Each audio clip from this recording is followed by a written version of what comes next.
Começar o nosso vídeo de hoje para responder a alguns questionamentos de vocês. Será que faz sentido o Goiás contratar um jogador como Alexandre Pato, olhando apenas o aspecto do marketing? Mas pô, estamos na Série B do Brasileirão, nós estamos falando de um Goiás que está se preparando para uma Libertadores, como foi em 2006, trazer um jogador que já há muito tempo não demonstra um grande futebol.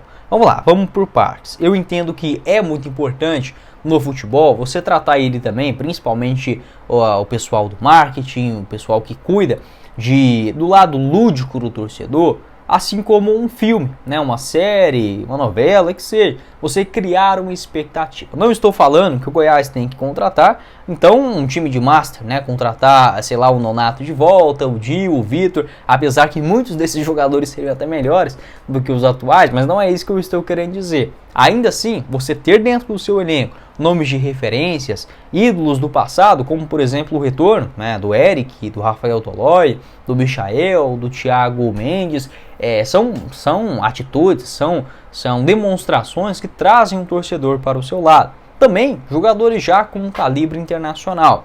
Como falei, eu aprovaria o Alexandre Pato se o Goiás nesse ano tivesse competições como a Copa Libertadores. Pô, cara, acho que seria demais, né? Estaríamos falando muito mais pelo nome do Alexandre Pato do que para a parte olhando dentro de campo. Mas para uma Série B com um nível técnico inferior, pode funcionar. Tá, o Pato, apesar dos pesares, estamos falando de um jogador que fez 2 jogos e foi expulso 5 vezes. Não é isso? Tá, foram 10 jogos pelo São Paulo, 2 gols marcados, foi campeão da Copa do Brasil do ano passado. Não foi uma peça espetacular, mas jogou. Tá? E quando jogou também, o torcedor ficou com aquele gostinho. Pô, se o cara tivesse um pouquinho mais de espaço, poderia demonstrar algo mais. Tá? Contra o Goiás, ele ficou no banco de reservas aqui na Serrinha, lá no mês de outubro, não participou.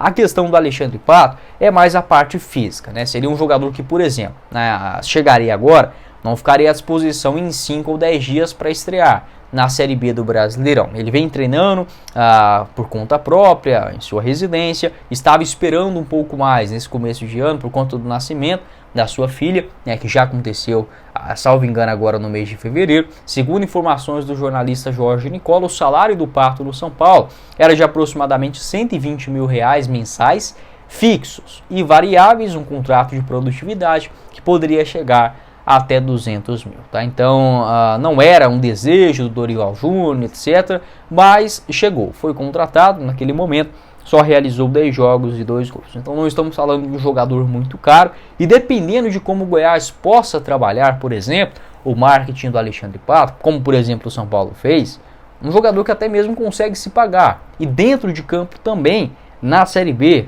ele pode se entregar 10, 12 gols, não seria nenhum absurdo. O que me preocupa é a parte física do jogador. Né? Por exemplo, em 2022 ele jogou só 27 vezes, 4 gols e 5 assistências.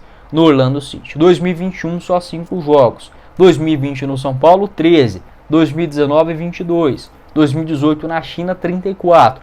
Então, para a Série B, o Goiás trazer um jogador assim, ele tinha que jogar pelo menos 27 vezes, 28, 25, 30 dentro dessa casa, né? O Goiás não começaria a trazer o Pato para jogar 10 vezes, 15 vezes em uma Série B, e ainda tem a Copa do Brasil pela frente, tá? Então, olhando por esse aspecto, na Série B, o que o Pato sabe jogar, pô, cara, dá para jogar, dá para ser um nome útil titular em um clube que precisa subir, como é a realidade do Goiás. Ele já foi especulado em outros clubes, como o Santos, como a Portuguesa, mas não houve acerto, tá? A parte física me preocupa, não jogou nesse ano, é bem verdade, vai depender muito do projeto, mas há quanto tempo a gente não vê o Goiás contratando um jogador que tem passagem pelo Milan, pelo Chelsea, pelo futebol espanhol, vencedor, por exemplo, como foi no Internacional, né, quando saiu ainda muito cedo, no São Paulo, no Corinthians, no Orlando City, enfim, grandes marcas também pelo futebol. Pode deixar a sua opinião aqui embaixo nos comentários, e eu traria sim o Alexandre Pato. Não seria a única solução, porque o Pato faz essa função de um camisa 9, né, um centroavante, um segundo atacante, tem um Thiago Galhardo por ali, tem um Ângelo Rodrigues e ficaria o Alexandre Pato também, os 3 para disputar a posição. Enfim, eu faria essa contratação, pode deixar a sua opinião.